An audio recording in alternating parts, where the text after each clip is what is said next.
Summer holidays வந்தாச்சு, நம்ம GT ஹாலிடேஸும் வந்தாச்சு. GT holidays, South India's #1 travel brand. Okay, ஷோக்குள்ள போயிடலாம். Welcome to the imperfect show. வக்ஃபு சட்ட திருத்த மசோதா மக்களவையில 288 ஆதரவு, 232 எதிர்ப்பு, பெரிய நீண்ட விவாதம் நடத்தி நிறைவேற்றினாங்க. அடுத்து இந்த மசோதா மாநிலங்களவைக்கு கொண்டு வந்திருக்காங்க.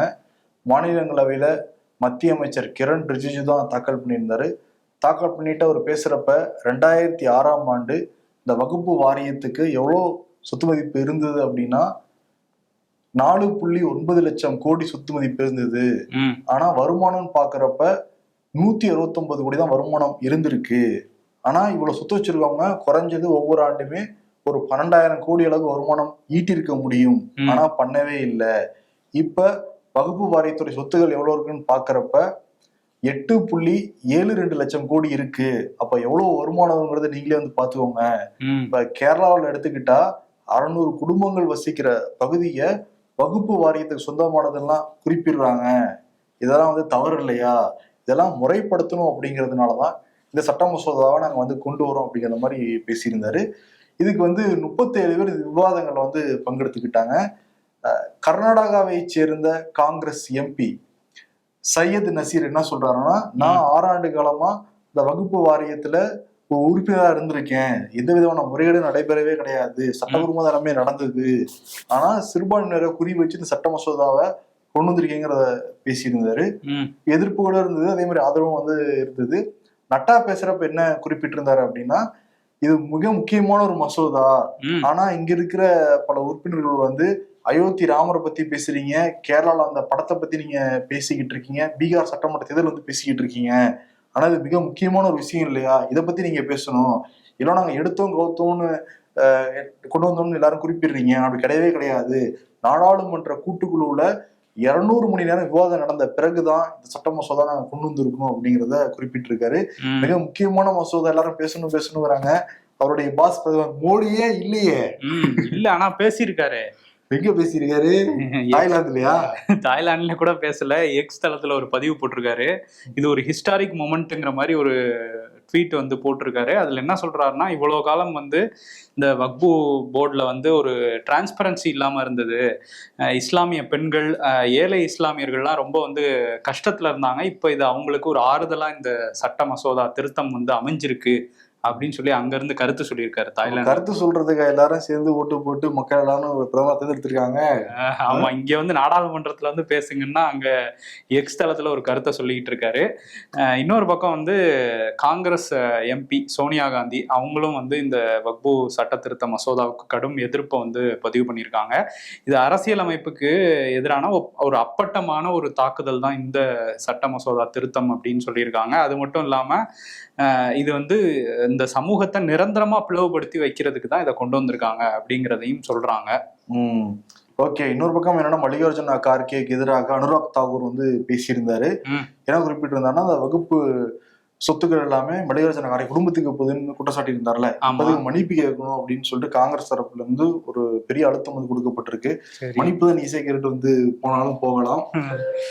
இன்னொன்னு என்னன்னா, இந்த மாநிலங்களில இந்த மசோதா கொண்டு வந்ததுக்கு 128 பேர் ஆதரவு, 95 பேர் எதிர்ப்பு வந்து பதிவு பண்ணிருக்காங்க.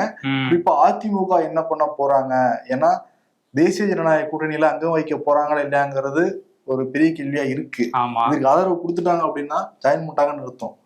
எதிர்ப்பு தெரிவிச்சுட்டாலுமே ஜாயின் பண்றதா அர்த்தங்கிறது இல்லைன்னு சொல்ல முடியாது. ஆமா, ஏன்னா வந்து இங்க தமிழ்நாட்டுல அதிமுகவோட நிலைப்பாடு எப்பவுமே இந்த வக்ஃபு சட்டத்துக்கு எதிராக தான் நாங்க இருப்போம், இவங்க கொண்டு வர திருத்தத்துக்குன்னு சொல்லிட்டாங்க. இப்ப இதை வச்சு கூட்டணி இல்லைன்னுலாம் நம்ம முடிவு பண்ணிட முடியாது. 4 பேரும் வந்து எதிர்த்து தான் வாக்களிச்சிருக்காங்க. சிவி சனும் தம்பிதுரை எல்லாரும் எதிர்த்து தான் வாக்களிச்சிருக்காங்க. இன்னொரு பக்கம் அதிமுக எம்எல்ஏக்களால் தேர்ந்தெடுக்கப்பட்ட எம்பி பாமக அன்புமணி ராமதாஸ் பார்லிமெண்ட் பக்கமே ஒரு போல இருக்கு. டேபிள் டென்னிஸ் விளையாடின வீடியோ தான் நான் பார்த்தேன் சமீபத்துல.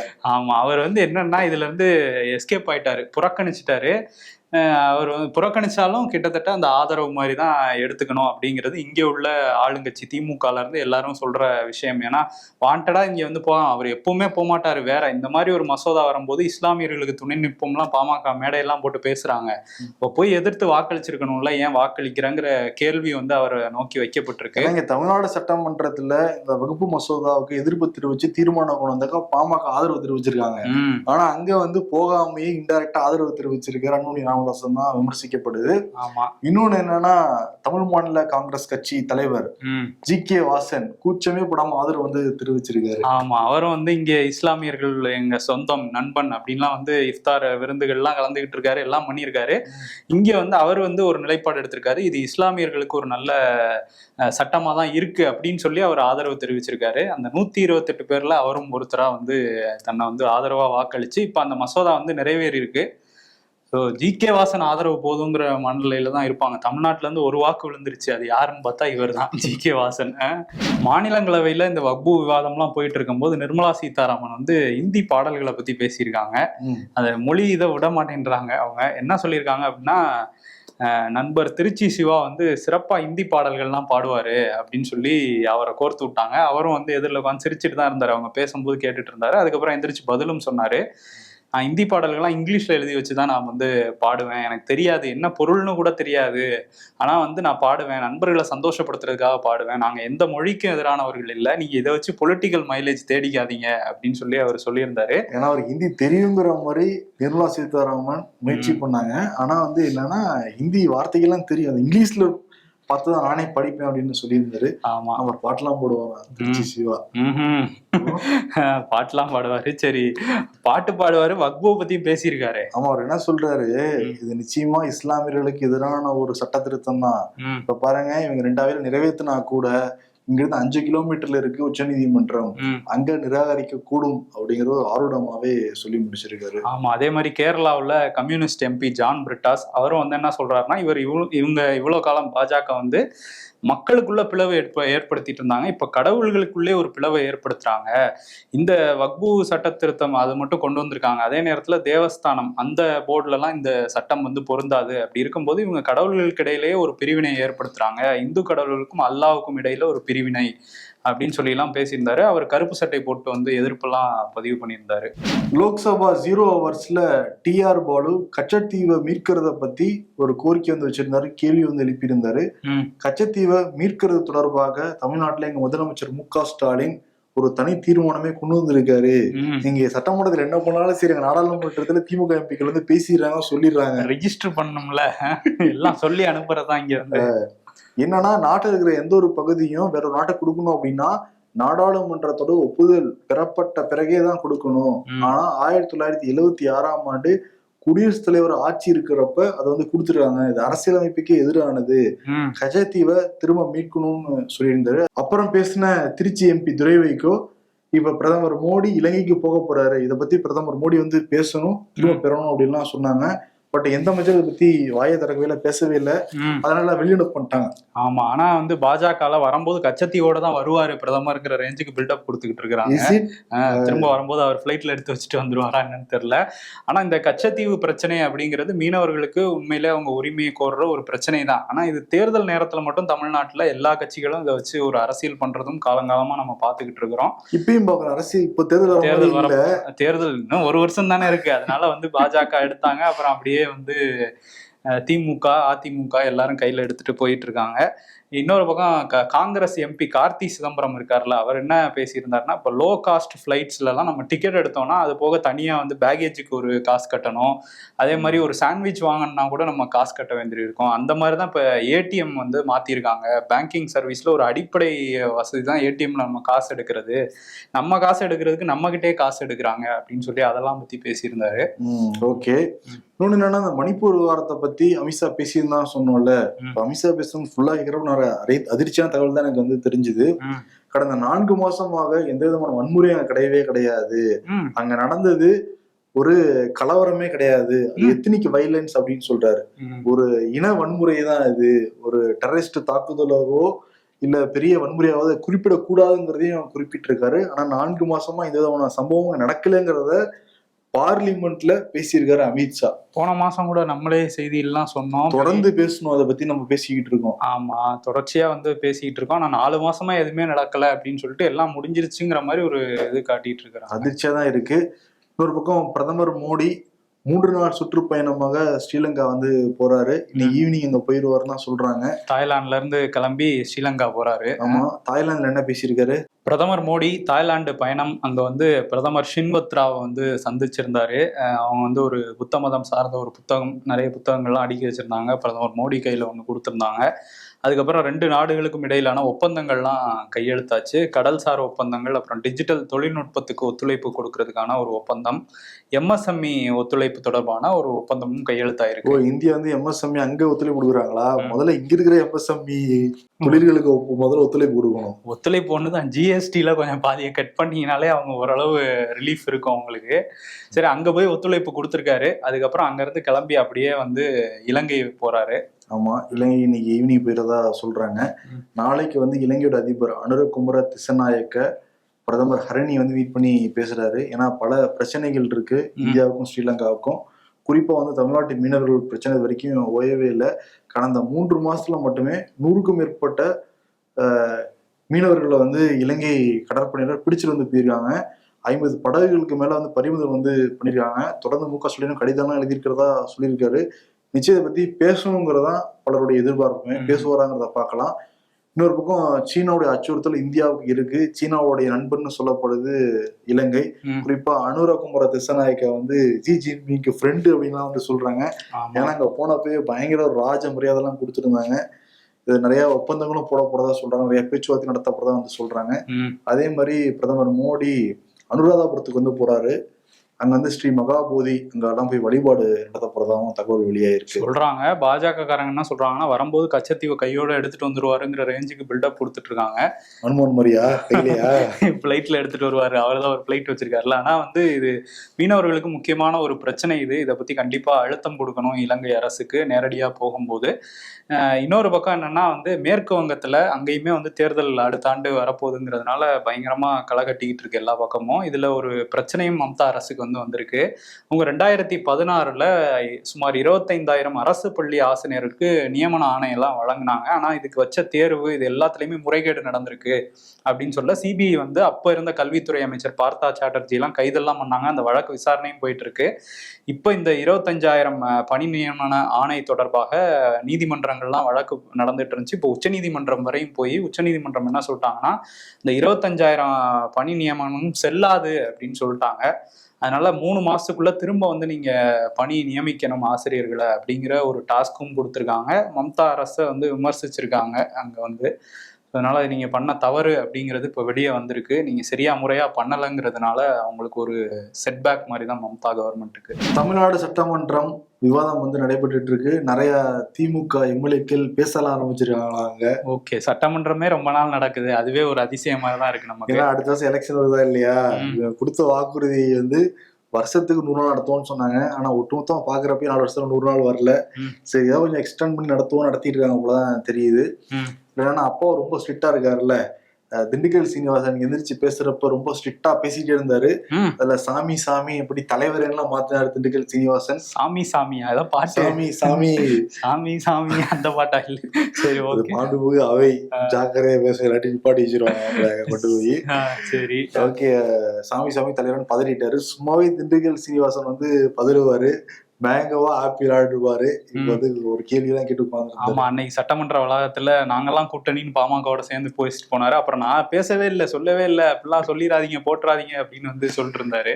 அதே மாதிரி அதிமுகவை சேர்ந்த தளவாய் சுந்தரம் எம்எல்ஏ அவர் வந்து அப்பாவு கிட்ட என்ன சொன்னாரு அப்படின்னா, அப்பா கிட்ட இல்ல, அப்பா சைட்ல உட்காந்துருப்பாரு. அது திமுக எம்எல்ஏக்கள் அப்பாம்பாங்க, நம்ம சொல்றது சபாநாயகர் அப்பாவு. தென் மாவட்டங்கள்ல இருந்து கிடைச்ச ஒரு சிறந்த ஆசிரியர் நீங்க, தொலைக்காட்சி விவாதங்களை ரொம்ப சிறப்பா பேசுவீங்கலாம் பாராட்டு தெரிவிச்சிருந்தாரு. அதுக்கு சபாநாயகர் அப்பாவு நீங்க எவ்வளவு சொன்னாலும் சரி 10 நிமிஷம் தான் கொடுக்க முடியும் அப்படின்ட்டாரு அவரு. ராஜேந்திரங்கள் வீணாகி விட்டது தளவாய் சுந்தரத்துக்கு. சரி, இன்னொன்னு என்னன்னா வேல்முருகன் முன்னாடியே சட்டமன்றத்துல பேச ஆரம்பிக்கிறப்ப வேல்முருகன் சபாநாயகர் முதலமைச்சர் கூட ஒரு மனசாமை ஏற்பட்டு வேல்முருகன் சட்டமன்றத்துக்கு வெளியே வந்து பேசிக்கிட்டு இருந்தாரு. ஆமா, இன்னைக்கு வந்து எந்திரிக்கிறப்பவே கொஞ்சம் மானலாம் பண்ணாரு அப்பாவு, ஜாக்கிரதையா பேசணும் அப்படின்லாம் சொல்லி. வேல்முருகன் என்ன பேசினாரு அப்படின்னா, எம்புரான்னு ஒரு மலையாள திரைப்படம் வந்திருக்கு, தமிழ்நாட்டிலையும் ஓடிக்கிட்டு இருக்கு, முல்லை பெரியாரை பத்தி சச்சனை காட்சியில் வச்சிருக்காங்கன்னு குறிப்பிட்டு இருந்தாரு. உடனே நீர்வளத்துறை அமைச்சர் துரைமுருகன் எழுந்திருச்சாரு. ஆமா, அந்த படம் நான் பார்க்கல, ஆனா கேள்விப்பட்டேன், இது தேவையில்லாத காட்சி, எனக்கு கோபம்லாம் வருது அப்படின்லாம் வந்து சொல்லியிருந்தாரு. உடனே முதலமைச்சர் மு.க. ஸ்டாலின் அந்த காட்சியெல்லாம் தணிக்கை செய்யப்படல, இருந்தாலும் தமிழ்நாட்டுல இப்ப அந்த படம் ஓடிக்கிட்டு இருக்கு, அந்த காட்சியில நீக்கப்பட்டுருச்சு அப்படிங்கறத அவர் சொல்லியிருந்தார் முதலமைச்சர். படம் பார்த்துட்டு ரிவ்யூ எல்லாம் பண்ணி கட்டலாம் பண்ண சொல்லியிருக்காரு போல இருக்கு. ஓ அப்படியே அந்த சீனையும் கட் பண்ணிட்டாங்களா? ஏதோ 24 கட்ஸ்னாங்க. சரி, ஓகே. அடுத்து பாமக எம்எல்ஏ சதாசிவம், சரித்திர நாயகர் எடப்பாடி பழனிசாமி மேட்டூர் சரபங்கா அந்த திட்டத்தை வந்து கொண்டு வந்திருந்தாரு. மூத்த அமைச்சர் துரைமுருகன் நிறைவேற்றி தரணும்ங்கிற கோரிக்கை வச்சிருந்தாரு. சரித்திர நாயகன் எடப்பாடினா அப்ப அன்புமணி, ராமதாஸ் அவங்க எல்லாம் என்ன சொல்லுவாரு? சரித்திர நாயகர்கள். அவர் ராமதாஸுக்கு சரித்திர நாயகர்களா? துரைமுருகன் என்ன சொல்றாருன்னா, இப்ப எடப்பாடி மட்டும் இபிஎஸ் மட்டும் சரித்திர நாயகர்னா அப்ப நான் யார, வெறும் மூத்த அமைச்சரா? ஒழுங்கா என்ன நீ சரித்திர நாயகர்னு சொல்லிட்டு உனக்கு ஒரு திட்டமும் இல்ல அப்படின்னு இருக்காரு. இதெல்லாம் ஒருமையே வந்து பேசியிருக்காரு. மாப்பிள்ளைங்கிறாங்க, மச்சாங்கிறாங்க, நீவா பொண்ணா வந்து பேசிக்கிறாங்க. மாண்புமிகு அவை அட்லீஸ்ட் முன்ன பின்ன பழக்கம் இருந்தா கூட, வயசுல இளவங்களா இருந்தா கூட, அந்த அவையில வர்றப்ப நீங்க வாங்க போனாவது பேசலாம் மூத்தவர்கள்.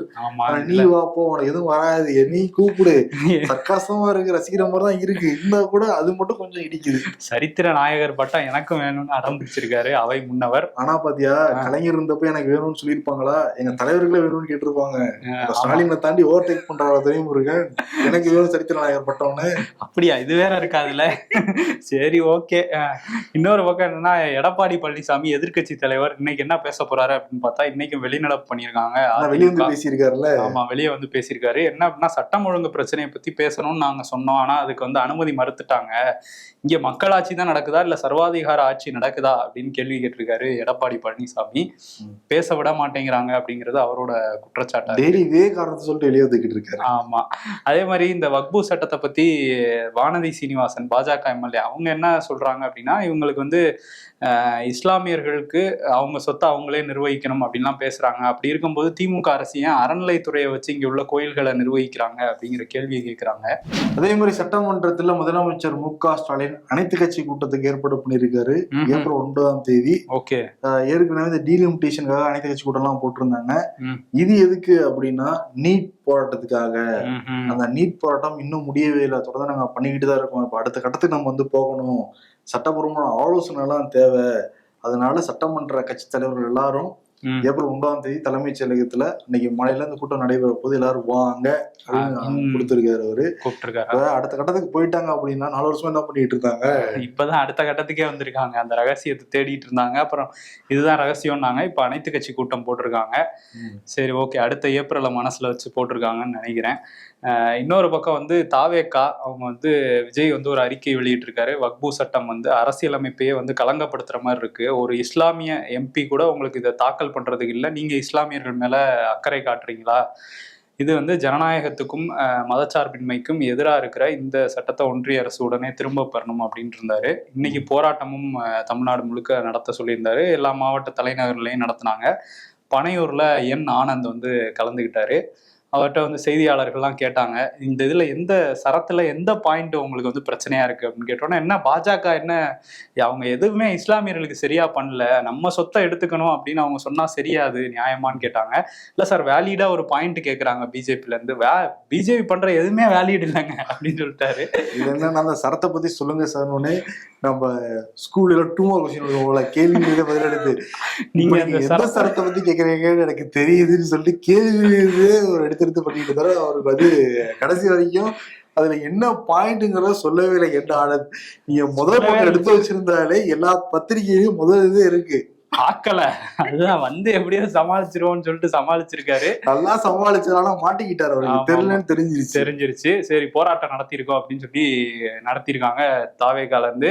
அதே மாதிரி விஜய் சொல்லியிருந்தாருல, டிவிகேக்கும் டிஎம்கேக்கும் தான் இந்த வந்து இனிமே போட்டி அப்படின்னு இருந்தாரு. அது வந்து களத்துல இருக்க மாதிரி தெரியல நமக்கு. ஆனா சோசியல் மீடியால இவங்க 2 பேரும் தான் அடிச்சுக்கிறாங்க.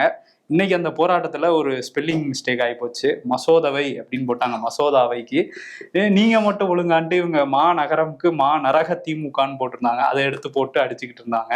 இந்த மாதிரி இங்க வந்து இது பண்ணிருக்காங்க. களத்துல என்ன பண்ண போறாங்கன்னு தெரியல. இப்பதான் முதல் போராட்டம்னு நினைக்கிறேன். ஆனா டிவி அடிக்கடி பேனர்ல ஸ்பெல்லிங் மிஸ்டேக் விடுறாங்க. கொஞ்சம் கூடுதல் கவனம் தேவை. ஒரு ப்ரூஃப் ரீடர் வந்து வச்சுக்கோங்க. ஆமா. இன்னொன்னு, இன்னொரு டிவிக்கு ரொம்ப கோவப்படுறாங்க. அந்த டிவிக்கு நாங்க தான் சொந்தங்கிறாங்க. தமிழக வாழ் உரிமை கட்சி அவங்க ஒரு டிவிக்கு வச்சிருக்காங்களே, செயற்குழு வந்து நடந்தது சென்னையில. அதுல வந்து பேசுற வேல்முருகன் என்ன சொல்லியிருக்காருன்னா, அந்த ஆங்கிலத்துல ரொம்ப ஷார்ட் ஃபார்மா சொல்ற அந்த டிவிக்குங்கிறது எங்க கட்சிக்கு தான் வந்து பொருந்தும். அத காலங்காலம் என் கட்சி தான் டிவிக்குன்னு சொல்லிட்டு இருந்தாங்க. ஆனா இப்ப எல்லாரும் அந்த டிவிக்கே பார்த்து டிவிக்கே வந்து சொல்லிட்டு இருக்காங்க. தேர்தல் ஆணையம் பார்த்துட்டு சும்மா இருக்கு, இதுக்கு நாங்க சட்டப்போராட்டம் நடத்துவோம் சொல்லியிருக்காரு. இப்ப டிவி ஓட்டுற வந்து இதுதான் உண்மையான டிவிக்கே, இந்த டிவிக்கே தான் நீங்க டிவிக்கேன்னு சொல்லணும். தமிழக வெற்றி கழகத்தை நீங்க வந்து டிவிக்கேன்னு சொல்லக்கூடாது, இல்ல உத்தரவு போட போறாங்க. அதுதானே. இன்னொன்னு, டிவிக்கேன்னு முன்னாடி வாக்காக்கு இப்படி சொன்ன மாதிரி நமக்கு தெரியல. இப்பதான் வந்து இங்கிலீஷ்ல சொல்றாரு வேல்முருகன் டிவிக்கே அப்படின்ட்டு. தாவாக்கா தாவேக்கா வராங்க அவங்க அந்த டிவிக்கே, நாங்க தான் ஒரிஜினல் டிவிக்கே அப்படிங்கிறாரு. ஏப்ரல் 6ஆம் தேதி பிரதமர் மோடி தமிழ்நாட்டுக்கு வராரு. அப்ப ஓபிஎஸும் டைம் கேட்டு இருக்கிறதா சொல்றாங்க, இபிஎஸும் டைம் கேட்டு இருக்கிறதா சொல்றாங்க, செங்கோட்டையன் டைம் கேட்டு இருக்கிறாங்க நமக்கு தெரியல. கேட்டிருப்பாரு. சைதை துரைசாமி டைம் கேட்டாலும் கேட்பாரு. இதுதான் நம்ம சொல்லியிருந்தோம். பிஜேபியோட அதிமுக இணையம்லாம் சொல்லியிருந்தாரு. இப்ப எல்லாரும் ஒன்றிணையணும், அதான் அதிமுக தொண்டர்களுடைய விருப்பம் அப்படின்னு சொல்லிட்டு சசிகலா, டிடிவி தினகரன், ஓபிஎஸ் எல்லாரும் சேர்த்துக்கணும். என்ன காரணம் அப்படின்னா, எம்ஜிஆர் காலத்திலயும் சரி, ஜெயலலிதா காலத்திலயும் சரி, அவங்க எல்லாருமே ஆட்சியில இருந்திருக்காங்க, கட்சியில இருந்திருக்காங்க. நம்ம இருக்கிறதான முறை அப்படின்னு குறிப்பிட்டிருக்காரு சஞ்சய் துரைசாமி. அந்த சங்கம் யார் உதவும் பார்த்தா, அந்த சங்கம் நானே உதவுறேன்னு சங்கு ஊதியிருக்காரு அவரு. அதுக்கு வந்து அதிமுக ஐடி விங் என்ன சொல்றாங்க அப்படின்னா, சும்மா இருந்த சங்கு அதையே அது ஊதி கெடுத்துக்குமா, அந்த மாதிரிதான் அவர் பண்ணிட்டு இருக்காரு. இவர் ஒரு கெஸ்ட் ரோல் அரசியல்வாதி. அதிமுக இல்லைன்னா இவர் யாருங்கிறத இவரே கண்ணாடியை பார்த்து கேட்டுக்கணும் அப்படின்ட்டு இருக்காங்க. அதுக்கும் வந்து பதில் சொல்லியிருக்காரு சைதை துரைசாமி. 52 ஆண்டுகளா நான் இந்த இயக்கத்துல இருக்கேன், எம்ஜிஆர் கண்ட கனவுக்காக மட்டும்தான் நான் இருக்கேன், நான் பதவிக்காக இல்லை அப்படின்லாம் பேசியிருக்காரு. முதல்ல சங்கு ஊதியிருக்காங்க, எல்லாம் குறியீடாவே இருக்கு சங்கு ஊதுறது, நானே முதல்ல ஊதுறேன். ஆமா, ரைட்டு. முதலமைச்சர் மு.க. ஸ்டாலின் நேத்து வந்து அந்த சிபிஎம் மாநாட்டுல கலந்துக்கிறதுக்காக மதுரைக்கு போயிருந்தாரு. அதுக்கு முன்னாடி வந்து சு வெங்கடேசன் அவரோட தந்தை சுப்புராம் மறைவுக்கு நேரா வீட்டிலே போய் அவங்க குடும்பத்தினருக்கு ஆறுதல் தெரிவிச்சிருந்தாரு. அதற்கு பிறகு அந்த 24வது மாநாட்டிலேயே கலந்துக்கிட்டாரு. அவர் வந்து பேசுறப்ப தூங்கா நகரம்னு சொல்லுவாங்க, இப்ப சிகப்பு நகரமா மாறி இருக்கு, எல்லா பக்கமும் சிகப்பு பார்க்கறப்ப ரொம்ப மகிழ்ச்சியா இருக்கு, என் கட்சியில கொடியில பாதி வந்து சிகப்பு நிறம் தான், எங்கள்ல பாதி வந்து நீங்க தான், பாதினா பாதி சீட்டு கொடுங்க, ஏன் 10 சீட்டு தான் கொடுக்குறீங்கன்னு கேட்பாங்க தோழர்கள் இனிமே. இன்னொன்னு என்னன்னா, இன்னைக்கு காலையில தான் கார்ல் மார்க்ஸுக்கு சிலையை அறிவிச்சுட்டு இங்க நான் வந்திருக்கேன், என் பேர் ஸ்டாலின். பயங்கரமா வந்து ஸ்கிரிப்ட் நாளே எடுத்துருவாங்க பேசியிருந்தாரு.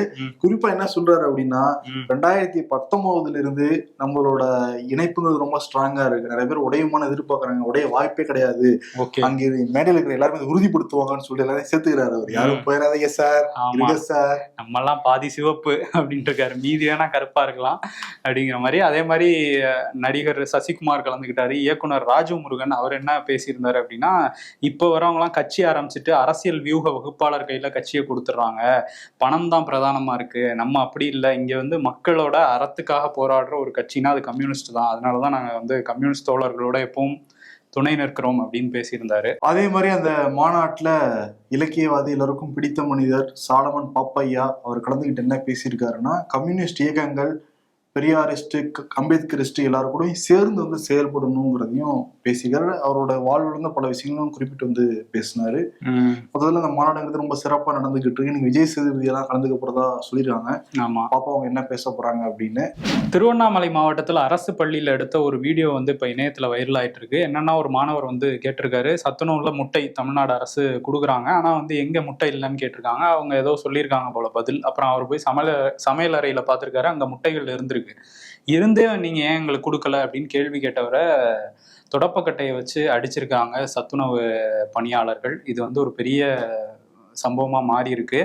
தமிழ்நாடு அரசு ஒரு நல்ல திட்டம் தான் அதை முன்னெடுத்துட்டு போறாங்க. ஆனா கடைசி வரையும் போய் அது சேருதாங்கிறதையும் கண்காணிக்கணும். அதுல இருந்து தெரியுது. இன்னொன்னு அவங்க மேல கடுமையான நடவடிக்கை எடுக்கணும் அப்படிங்கிறதும் இப்போ பெரிய டாபிக்கா மாறி இருக்கு. எனக்கு நிச்சயமா இருக்கணும். ஏன்னா 2-3 பெண்கள் சேர்ந்து அந்த மாணவனை சுத்தி வளைக்கிறாங்க. அந்த பையன் ரொம்ப கத்துறான். அவன் அந்த பையன் உரிமை தானே கேட்டிருக்கான். நியாயமான கேள்வி. முட்டை கொடுங்கிறான். கொடுக்கணும்னு அவங்க அதை விட்டு விளக்கமாத்திட்டு அடிக்கிறதுங்கிறது இன்னும் அவன அணுகுமுறையானே தெரியல. முறையா ஆய்வு பண்ணியிருந்தாங்கன்னா இந்த மாதிரி கையில் எடுத்துருப்பாங்களா? அங்க இருக்கிற அந்த சத்துணவு ஊழியர்கள், எல்லா ஊழியர்களும் நம்ம சொல்ல முடியாது. சில பேர் இப்படி பண்றதுனால ஒட்டுமொத்தமா அது பிரச்சனையாவது இல்லை திட்டத்துக்கு.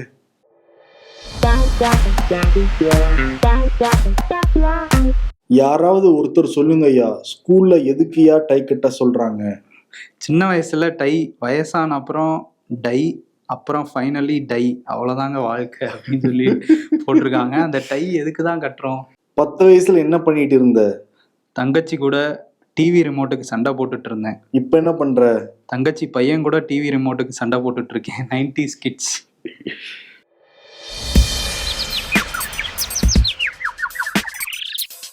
இப்பெல்லாம் நல்லவங்களுக்கு காலம் இல்ல என்று சொல்பவர்கள் நாங்க ரொம்ப நல்லவங்க என்று மறைமுகமாக நமக்கு சொல்ல வருகிறார்கள். இப்பெல்லாம் வெளியே தலை காட்ட முடியல. வெயிலா மாப்பிள்ள? இல்ல மாமா, தலைக்கு டை அடிக்கல. டையா வருது இன்னைக்கு. இதோ வந்துட்டேன். விருது யார் கொடுக்கலாம்னு ரொம்ப நேரம் யோசிச்சு வரும். ஆனா எனக்கு இவங்களுக்கு கொடுத்ததான் ரொம்ப கரெக்டா இருக்கும்னு எனக்கு தோணுச்சு. ஏன்னா பிரதமர் மோடிக்கு நேத்தே கொடுத்துட்டோம். எங்கப்பா போயிட்டீங்க, நீங்க மர்மமா இருக்கு, நீங்க பாட்டு வெளிநாடு போயிட்டு இருக்கீங்க. போறது தப்பு கிடையாது. பார்லிமெண்ட் நடக்கிறப்ப, முக்கியமான விவாதங்கள் நடக்கிறப்ப அதை கலந்துக்கிட்டு பேசுமா தான் நல்லா இருக்க போய் சேரும். நிலைப்பாடு என்னன்னு மக்களுக்கு வந்து தெரியும் அப்படின்லாம் சொல்லியிருந்தோம். ஆனா 2 பேர் வந்து நிலைப்பாடு புறக்கணிச்சு நிலைப்பாடு என்னன்னு காட்டிட்டாரு. ஒருத்தர் கலந்துக்கிட்டு நிலைப்பாடு என்னன்னு காட்டியிருக்காரு. அவர் யாருன்னா தமிழ்நாட்டை சேர்ந்த அகில இந்திய அகில உலக தமிழ் மாநில காங்கிரஸ். அவங்களுக்கு ஈடுனே கிடையாது. யாரும் அன்புமணி ராமதாஸ் புறக்கணிச்சு இல்லாட்ட ஆதரவு, இன்னொருத்தர் கலந்துக்கிட்டு ஆதரவு ஜி.கே. வாசன். யாரா அந்த பையன், நான் அந்த பையன் ஒரு பாட்டு மேல ஹிட்டு. அந்த மாதிரி நாங்க தான் அந்த பையன் அப்படி. யாரு தமிழ்நாட்டுல இருந்து ஆதரவு அப்படின்னு பார்த்தா நாங்க தான் அந்த பையன் வந்து நிக்கிறாங்க.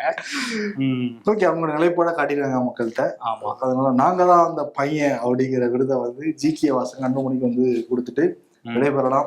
நன்றி. சம்மர் ஹாலிடேஸ் வந்தாச்சு, நம்ம ஜிடி ஹாலிடேஸும் வந்தாச்சு. GT holidays, South India's number 1 travel brand.